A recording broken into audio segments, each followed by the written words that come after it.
Om Swastiastu, pemirsa Bali TV, dimanapun Anda berada, kembali saya Nyoman Winata, redaktur pelaksana harian Bali Pos, menjumpai Anda ya dalam Bali Pos Talk. Nah, kali ini kita mengangkat topik tentang pro kontra berkaitan dengan KUHP. Saya akan mewawancarai Dekan Fakultas Hukum Universitas Mahasaraswati, Bapak Lanang Sekawati Perbaul. Kita akan sapa dulu narasumber kita, Om Swastiastu. Pak Dekan. Om Swastiastu, Beli Winata. Gimana kabar? Sehat ya? Sehat. Semoga semoga juga pemirsa Bali TV dalam keadaan sehat selalu. Rambutnya sekarang putih juga nih. Ya, gara-gara Pak Jokowi bilang pemimpin putih jadi. Apa mikirin KUHP? Ya, pro kontra KUHP. Kalau Pak Dekan melihatnya seperti apa ini? Apakah memang yang kontra itu sebenarnya tidak memahami secara utuh atau memang KUHP ini mengandung kontroversi yang dalam cukup dunia tajam? demokrasi bahwa setiap kebijakan pemerintah apalagi menyangkut hal yang banyak itu wajar untuk dikritisi dan untuk perbaikan-perbaikan. Tetapi juga kita harus betul-betul memahami apa isi dari KUHP dan kenapa itu diubah. Artinya kalau dari posisi saya sebagai di kampus akademisi adalah menyetujui adanya perubahan KUHP ini. Kalaupun nanti ada yang perlu diubah dalam perjalanannya silakan. Kenapa persetujuan itu penting? Kenapa KUHP itu perlu diubah? Pertama adalah dari sejarah, filosofi dan beberapa asas-asas itu ada yang memang sudah out of date. Kepentingan dulu KUHP yang lama adalah banyak sekali kepentingan kolonialis Belanda untuk mencekram masyarakatnya antara penjajah dan para orang yang termasuk pribumi yang dijajah. Nah, itu harusnya sudah dihilangkan sejak dulu. Contoh pemidanaan yang berat-berat. Tidak ada lagi konsep-konsep yang baru seperti restoratif justice untuk para korban, restoratif korektif untuk para pelaku.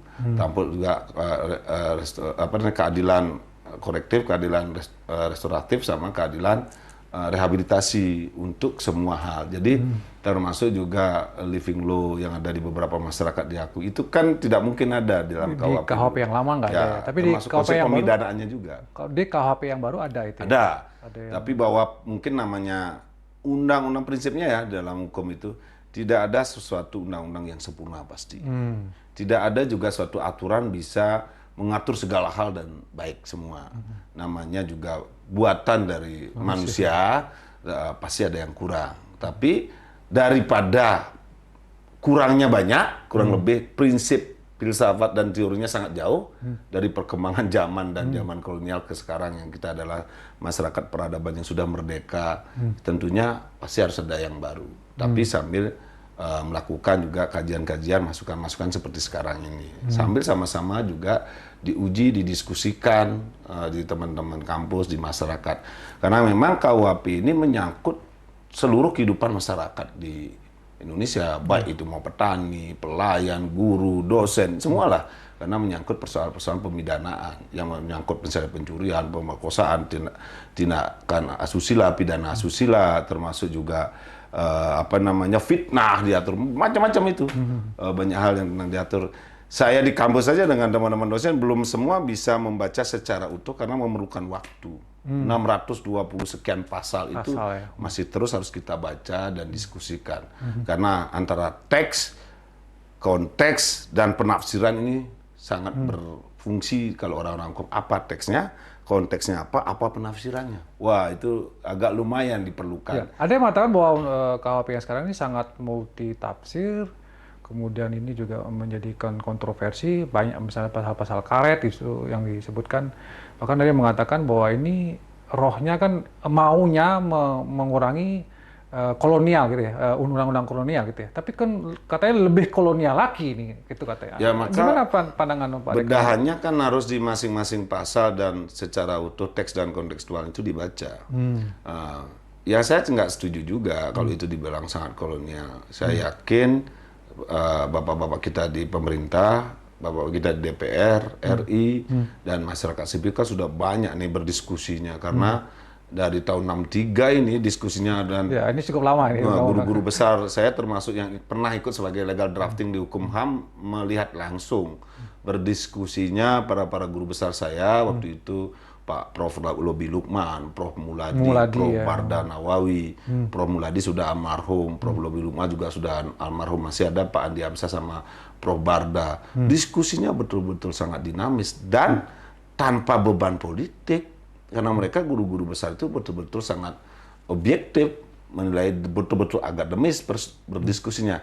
Nah, di ruang politiknya kan di ruang DPR, tapi saya yakin ada beberapa prinsip-prinsip pidana, kalau yang dalam hukum pidana, yang tidak bisa digeser-geser. Seperti tadi keadilan restoratif, keadilan korektif bagi para pelaku, bagi para korban, itu tetap harus di... Ini hal yang baru ya, berarti dalam KUHP yang sekarang ya? Ya, banyak hal yang baru. Restoratif justice, kemudian rehabilitasi tadi. Termasuk pemidanaan. Kalau dulu, contoh, konsep hukum pidana atau sanksi pidananya, kalau dulu kan ada penjara, kurungan, denda. Penjara, Sekarang konsep yang baru adalah sanksi pidana dan atau tindakan. Jadi tidak hanya penjara, hukuman mati, penjara dan kurungan termasuk denda, tapi dan atau tindakan itu bisa saja kerja sosial, bisa jadi dia bentuk tindakan-tindakan hukuman yang lain diperbolehkan. Itu diperbolehkan adalah KUHP yang baru. KUHP gitu ya? baru Kalau ada. KUHP lama nggak ya? Nggak ada. Hanya kalau tidak denda, Kalau mati, kurungan, kan penjara, kan itu gitu aja, denda denda gitu gitu. aja. Tapi yang ini bisa tanpa dipenjara bisa gitu ya? Ada, dibolehkan Dibolehkan tergantung dari perbuatannya tentunya. Kejahatan yang dilakukan atau pelanggaran yang dilakukan. Kalau itu kan dulu nggak ada seperti itu.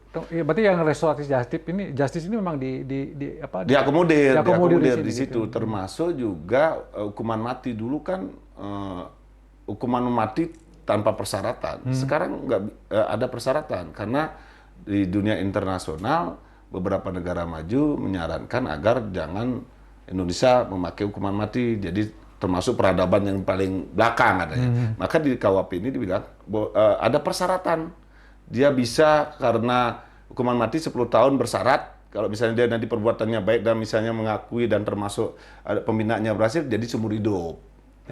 Jadi tidak langsung dihukum mati gitu maksudnya. Itu dimungkinkan di dalam KUHP yang sekarang ini. Itu saya bilang peradabannya udah agak mulai bagus.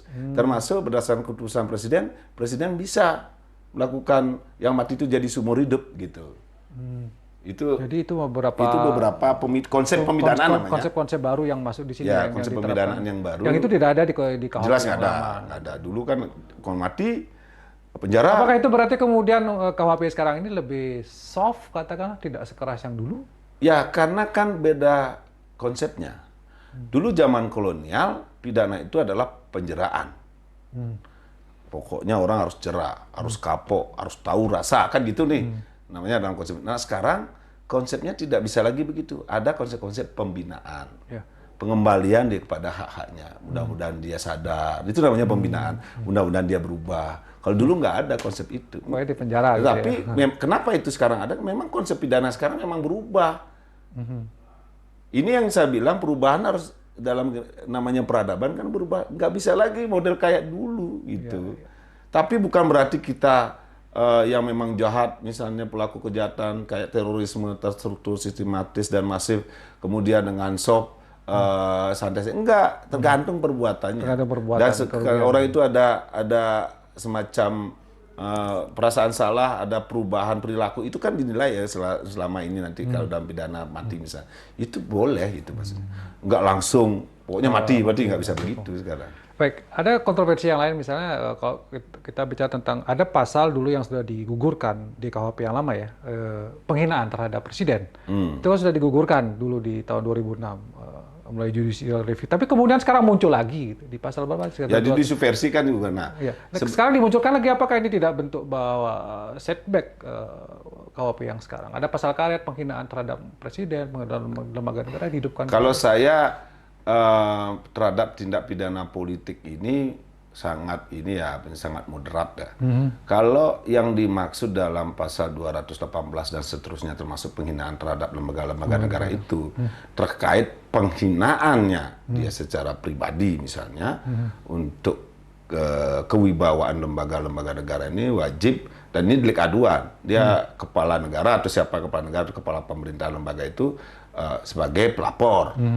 Dan dulu kan tanpa persyaratan. Nah sekarang saya lihat di penjelasan pasalnya itu ternyata tidak bisa langsung juga diproses. Antara persoalannya di situ antara kritik dengan penghinaan. Ini kan agak tipis nih. Ini kritik pemerintah apa penghinaan? Kalau dia bagian dari kritik, unjuk rasa, bahkan bentuk-bentuk kritik kepada kebijakan pemerintah, pada penjelasan pasal-pasal 218 dan seterusnya itu disebutkan bahwa itu kalau bagian dari kritik bentuknya kepada kebijakan pemerintah, apapun bentuknya, unjuk rasa dan sebagainya, itu tidak boleh. Tidak boleh ditangkap. Kalau dulu kan nggak ada ini, seolah-olah nanti setiap kritik, apalagi pers gitu misalnya, tahu-tahu kadang ngomongin kebijakan ini ditangkap, kritik ya, dia nggak menghina, bisa. dia, Dengan di penjelasan pasal itu sangat dibatasi, dilimitasi. Pasal itu tidak semena-mena langsung bisa orang Berarti pasal itu memang dihidupkan oleh di KUHP yang sekarang, tapi dengan persyaratan gitu ya. Persyaratan pertamanya dia delik aduan. Delik aduan. Kalau dulu kan delik umum biasa Delik umum, ya. sekarang Delik aduan harus ada yang mengadukan, gitu, presiden atau siapa. Kemudian yang kedua ada bukan bagian dari kritik. ada limitasi. Kalau dia bentuknya kritik kebijakan, nggak boleh itu diproses pidana. Tapi ada yang mengatakan, orang kan kadang-kadang bingung antara kritik mana yang menghina, kadang-kadang kritik dia nggak menghina. Nah gimana? Siapa yang menafsirkan ini? Dan nanti makanya, karena dia delik aduan, pertama pasti lembaga pemerintah, saya yakin orang yang mengadukan itu tahu dia bagian kritik atau bagian dari penghinaan terhadap dia. Kedua, nanti kalau diproses, pasti di penegakan hukum masalahnya. Maka dari itu, ketika dalam posisi di penegakan hukum, maka akan kembali dalam konsep pidana ada penafsiran. Dari saya bilang teks, kontekstual, dan penafsiran.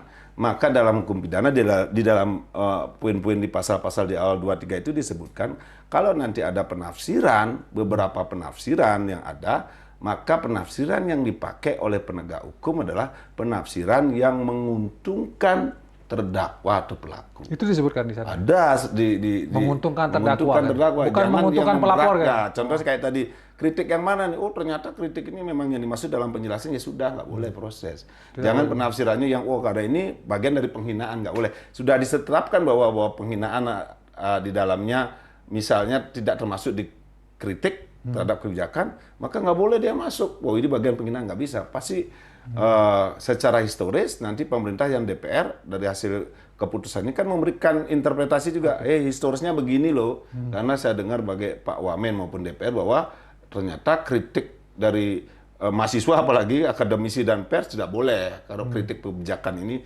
dipakai untuk mengkriminalisasi para pejuang demokrasi, karena ini adalah tentunya hasil juga reformasi, bahwa reformasi itu adalah kebebasan untuk menyampaikan pendapat, terutama kritik-kritik kepada pemerintah wajib dilakukan. Kritik itu kan menyehatkan agar pemerintah ini tetap di jalur yang sesuai keinginan masyarakat kan gitu. Iya. Padahal kan karena waktu nih, tapi menarik ya sebenarnya kita membahas ini, mungkin di sesi lain kita coba lagi untuk bahas. Tapi mungkin sebagai closing teman di sesi ini, di Bali Post Talk kali ini mungkin ini kan akan berlaku 3 tahun di dalam 624 itu dibilang 3 tahun berikut baru berlaku. Menurut Pak Dekan sebagai closing teman, apa yang mesti kita lakukan? Apa masyarakat, pemerintah, mungkin penegak hukum, apakah bersama-sama mensosialisasikan, memahami dulu atau seperti apa? Ya, saya setuju bahwa harusnya kita diskusi memahami dulu dan khusus penegak hukum, akademisi, masyarakat kita mungkin harus membaca, mendiskusikan dan sebagainya. Yang kedua, khusus masyarakat Bali kaitan dengan KUHP yang menyangkut 411-12. Kalau zina kan memang sudah diatur sebelumnya, tapi kumpul-kumpul atau kohabitasi itu jangan khawatir. Pak Gubernur sudah menyampaikan sudah luar biasa bahwa aman para wisatawan. Wah, kerjanya Pak Gubernur sudah bagus, dan ada juga sudah disampaikan jangan khawatir, terutama para wisatawan, karena itu pertama juga ada persyaratan, dia juga delik aduan. Kedua, yang mengadukan juga keluarga, terutama yang ada hubungan perkawinan, suami istri, atau hubungan yang tidak ada perkawinan, orang tua dan anak. Sangat limitasi, dan tidak bisa juga kemudian penegak hukum nyari-nyari, nggak bisa, karena sangat limitasi. Dan itu tentunya sebenarnya sejarahnya yang saya baca juga usulan dari para agamawan agar tidak gampang juga orang anak-anaknya masuk ke dunia seks bebas kan gitu. Itu harus dimaknai secara positif. Maksudnya membangun peradaban yang baru agar anak muda tidak seks bebas, tapi di sisi lain jangan juga penegak hukum masuk ke ranah-ranah yang sangat privasi yang sudah dibatasi oleh aturan hukum. Jadi saya nyatakan, saya sampaikan aman untuk di Bali, dan ini masih berlaku 3 tahun ke depan. Jangan khawatir, jangan ada berita yang heboh, karena ini biasa-biasa saja. Dan penegak hukum saya yakin juga pasti sekarang sudah mendengar informasi ini dan sudah tahu tidak gegabah juga untuk melakukan hal itu. Baik.